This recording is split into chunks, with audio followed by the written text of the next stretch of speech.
Welcome back to What Arty Noobs with General Disturbance. This is the KV-1. It's a Tier 5 Soviet heavy tank. It's located on the west spawn of Outpost, and this one is under the command of Sn0KS.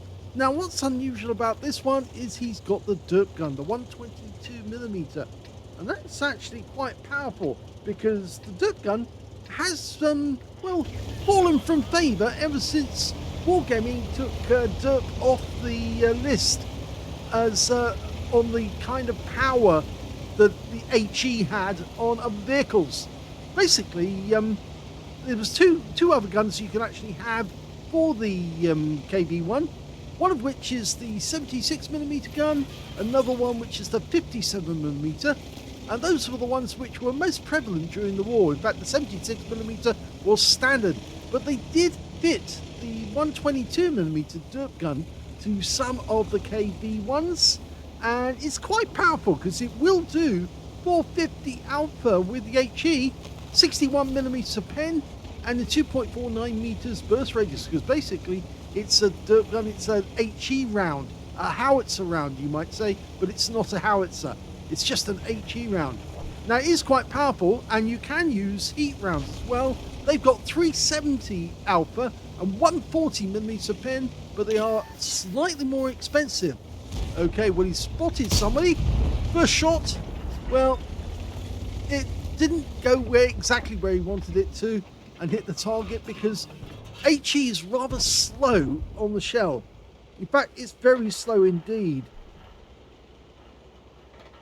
I think you can see here that the shells themselves are actually a maximum velocity of only 515 meters per second, which means you're basically lobbing the shell at the enemy. Same is true for the heat rounds as well. They've only got 412 meters per second, slightly less actually than the HE version. But because they're high explosive anti-tank, it's the penetrating value you're actually after. You really want to get that shell to go through the armor, then heat is very useful. Now that one didn't penetrate, that one definitely hit the tracks, and the tracks just acted as spaced armor, and he's obviously firing back APCR to try and get through our armor. Now it's a tier 5 game with tier 5 tanks in it, but having the dirt gun means that potentially he can do a lot of damage. Oh, no, he hit the tracks on that T1 heavy. Oh, got hit in the tracks again with another armor piercing. In fact, it was an APCR. And that's a good hit. 325 that time from the hydrostat. And he's starting to take fire, but only the T1 heavy managed to get damage. And the hydrostat is now out the game. So he's got a first kill. Now the KV-1 actually came into existence 1939. In fact, the Germans had never actually seen them. The first time they saw them was when they were actually in battle against them.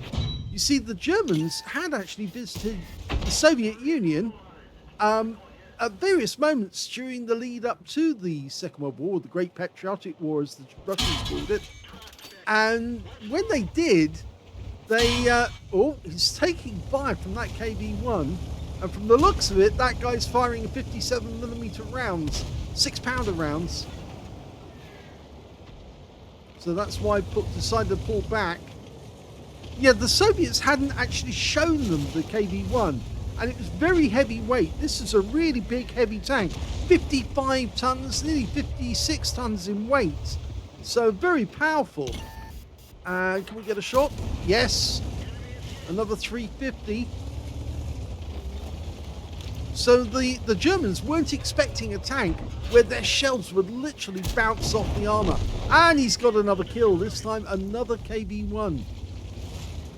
A KV-1 rather. The guerrillas now starting to fire in rounds. That one just landed very close, but didn't actually get any damage. Just damaged the tracks. Other than no actual hit points. Now they built 5,219 KV-1s of all different types and varieties, and that included the KV-1S, the KV-2, the KV-85 and the KV-122. Technically speaking, this is a KV-122. Not quite, it's actually the howitzer version. The KV-122 was actually a KV with a 122mm armor-piercing gun instead of the howitzer gun. Okay, he's decided to move up, Snicks.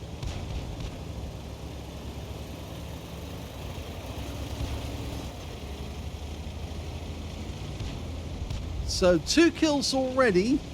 The team are doing rather well. They're keeping pace. Oh, no, that was a bad move there by our teammate. Whoa. Well, the enemy M41 made a bad decision. He got wiped out. Our KV got taken out by the VK3001H because he pulled out too far and he got hit. But we're now going up here to try and kill that any enemy tanks up here. And in fact, actually, the only tanks we've got to hit are in the castle grounds. And there is a Covenanter up there. Probably not a good idea to go for him. Might be an easier thing to bypass him and go round.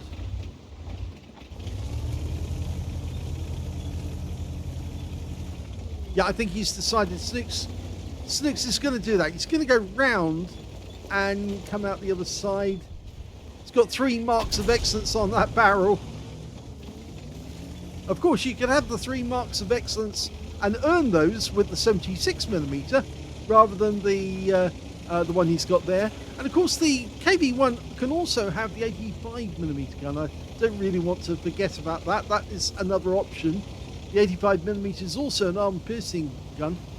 Should have said that. It was 4 guns actually you could potentially have.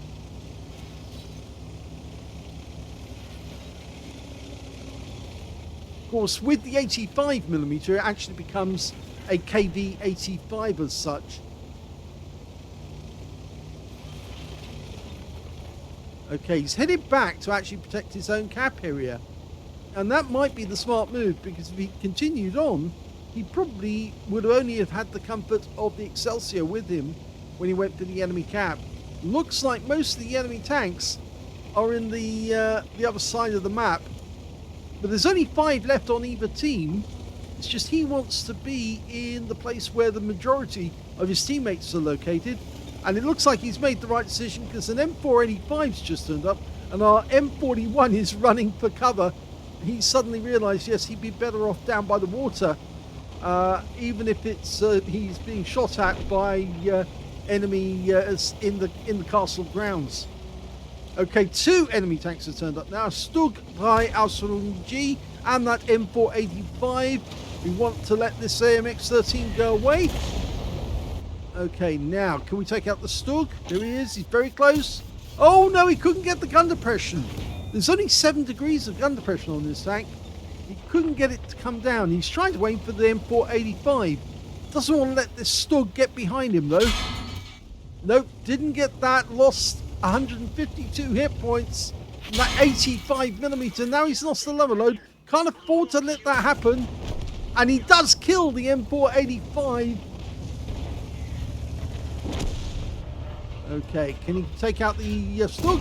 Yes! At close range with a heat round, it'll go straight through. So that's 5 kills now to Snooks. And there's 3 enemies left. He could actually get a Radley's. It is possible, although unlikely. Okay, he's now hunting, but there's a VK3001H down by the village next to the river. So we want to go and get that guy first, because the only other ones are the Gorilla and the BT-42. The BT-42 is not much of a threat, but this guy is. Now, we've come up behind the tree. He can't see us. He can now. 1 shot, and it hits the turret. Unfortunately, the VK took out our Excelsior. Now, can we get a kill shot? Yes, he does! 6 kills. That's a top gun. There's still 2 enemy out there, and he's one of only 2 left. Well, he's the only one left on his team. I missed that out, but yes, he did lose his teammate. And so now he's all alone. And you can see even the enemy Arty is trying to take him out the gorilla. And that was the heat round, I think, that just came in to try and hit him. There's the impact crater. So he's trying to use the premium armor piercing rounds to try and get a shot, because that sounded like a heat round.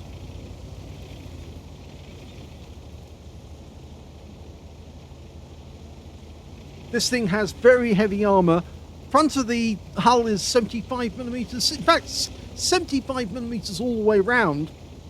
But the front of the turret is 110, and also the sides and the rear. So very, very strong on armor. Well, the BT-42 Saurus, yeah, that's definitely a heat round coming from the gorilla. His reload time is about 20 seconds or so. So he's now clear for another few seconds. The BT-42, by the way, well, that's a booster tanky, or fast tank in Russian. And that's why it has BT, because B in is booster.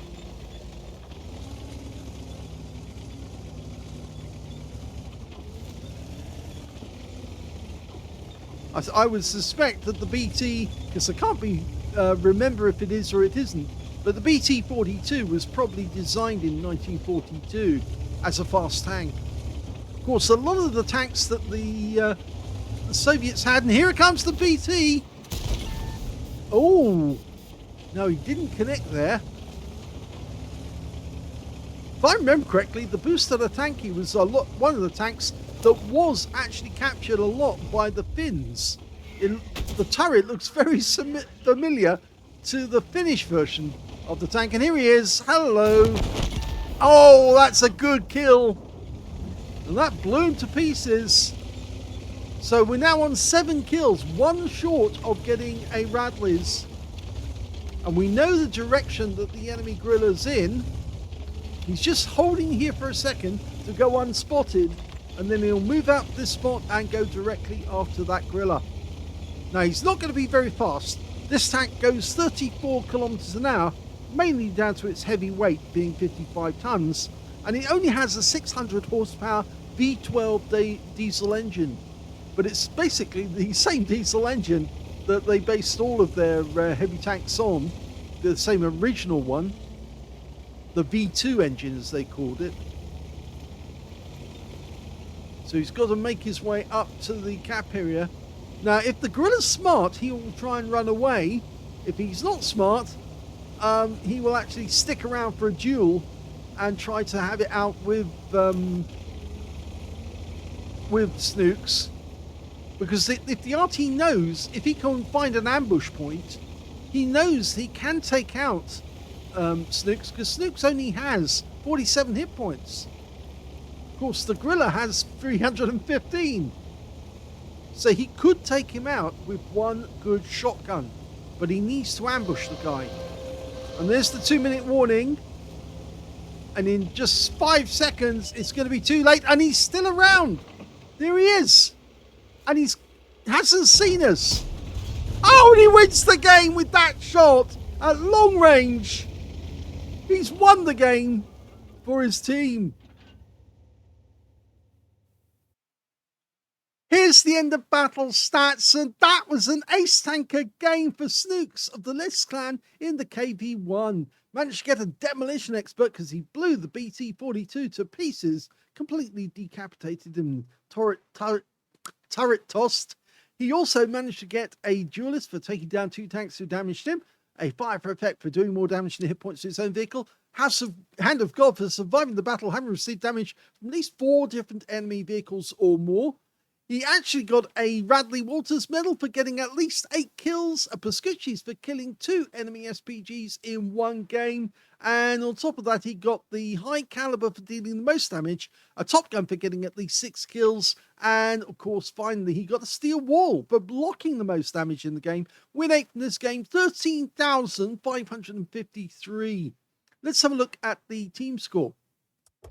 Well, highest damage was 2,874 hit points of damage. Second highest damage in the game turned out to be only 1,694. That went to the KV-85 on the enemy team.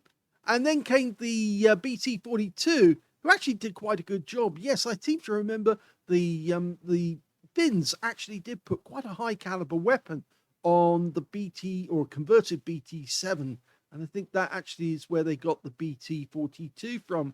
I'll have to look that one up later, but I'm pretty sure the shape of the turret looks very similar to the tanks we see in Finland at their tank museum. 1,519 hit points of damage went to him. When it came to kills, yep, Snook's got that. 8 kills to him. 4 kills went to the BK3001H. 3 kills went to the BT-42. And when it came to base XP, it's Snook's again. He got 1,344, the only player to get over 1,000 base. The next highest was only 655, and that was the AMX 1311 FL11, who actually managed to get 655. So he completely and comprehensively beat the others. The second highest was, third highest, I should say, is the BT-42, managed to get 640. He fired 22 rounds in that game, got 14 direct hits and 11 penetrations, 1 splash, damage of 2,874 hit points, all of it at close range. 14 hits received from the enemy though, 6 of which penetrated, 8 of which non-penetration, and 5 hits by way of splash. And not only Arty, but there were other tanks that were firing HE at him because they couldn't get through with standard ordinary rounds. 825 hit points of damage blocked by armor. He nearly ended the game. Well, he had very little in the way of hit points left at the end of the game. The gorilla could have taken him out if he'd been able to ambush him, but he sat out in the open, and that was a big mistake. Should have found a bush to hide in, and then as soon as that guy got close enough, just blasted him with an HE round at close range. That would have been fatal for the KV-1. So he also spotted 1 enemy vehicle. That was the gorilla. 9 enemy vehicles damaged, 8 killed, 131 hit points of damage assistance. On a on a premium count, I should say, he actually made a loss of 47,480 credits. And that's mainly down to the ammunition. He did fire a lot of heat rounds, cost him a great deal, 96,514 credits. And yes, those heat rounds are very, very expensive. So it's advisable normally to try and fire some HE rounds, but you can win battles with the heat. So sometimes players like to use the heat rounds for that reason. 4,032 experience points out of that one as well. So a very good victory overall. And yes, he carried the team in this one because he got more kills than everyone else in his team put together. I hope you enjoyed that replay. If you did, please give this video a like. Do subscribe to our channel. Leave a little comment down below because it feeds the algorithm. And thank you for watching.